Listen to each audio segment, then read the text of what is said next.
biz özümüzni qutuldirish uchun nimalarni qildik? Albatta, bizning masalamizda bo'lsin, mayli boshqa masalalarda bo'lsin, musulmonlarda yo'liqayotgan boshqa qiyinchiliklarda bo'lsin, musulmon xalqlarining albatta belgilik mas'uliyati bor. Bütün dünyada bizning tasavvurimizdagi musulmon hukumati yo'q, qarindoshlar. Elhamdülillahi ve salatu ve selamu ala Resulillahi ve ba'd. Hürmetli qarindoshlar.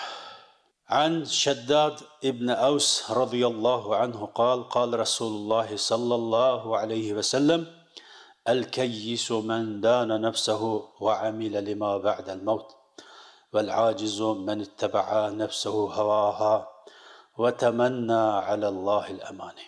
Bu hadiste qarindoshlar Shaddad ibn Aws radhiyallohu anhu rivoyat qilgan hadisda Payg'ambar alayhisolatu vassalam shunday deydi.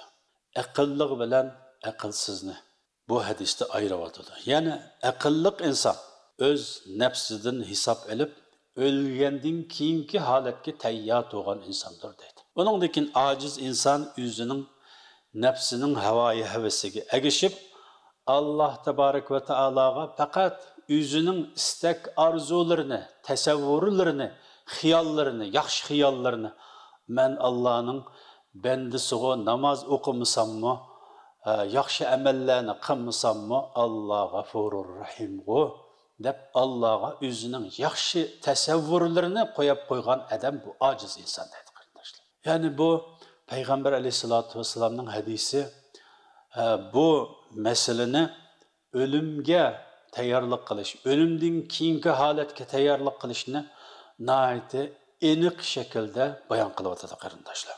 Hamda yana bir hadis qaraydigan bo'lsak, jamoatimiz deyishi mumkin, yana bir hadisda "Men kana axiru kalamihi la ilaha illalloh dakhalal janna" degan hadis bor ekan. Ya'ni kimki uningki jon chiqishdan ilgirki eng oxirgi degan jumlasi kalima shahodat bo'lsa, la ilaha illalloh Muhammadur Rasulullohni desa, o odam jannatga kirdi degan hadis bor ekan-ku.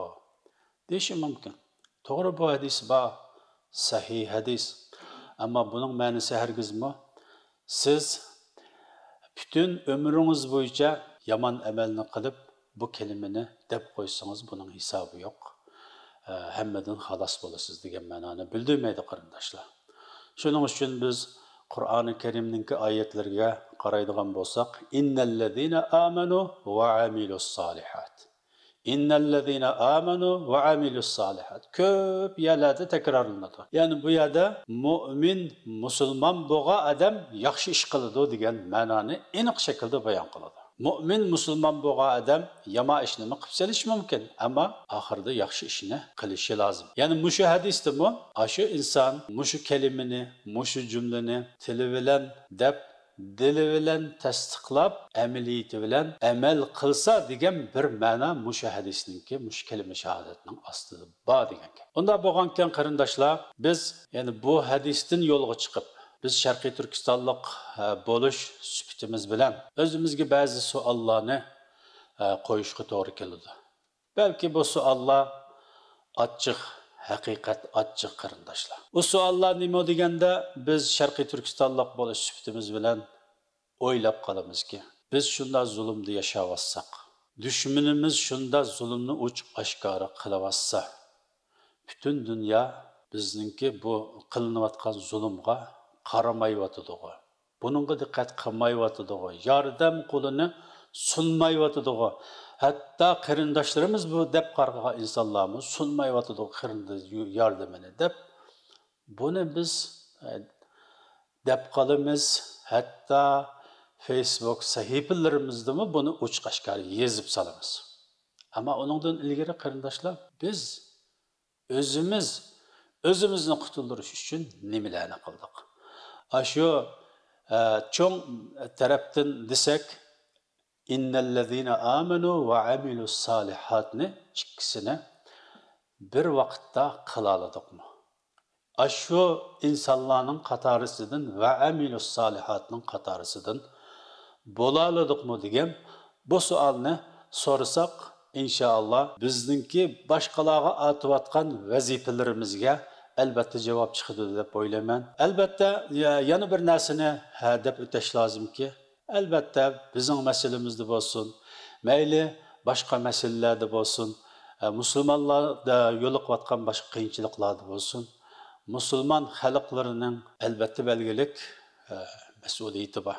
Ama bunu bilaylik ki qarindoshlar, bütün dünyada bizning tasavvurimizdagi musulmon hukumati yo'q qarindoshlar. Bu bir mahiyet, bu bir haqiqat qarindoshlar. Deymiz ki palani davlat musulmon davlati. Ya musulmon davlati bo'lgan bilan xalqi musulmon.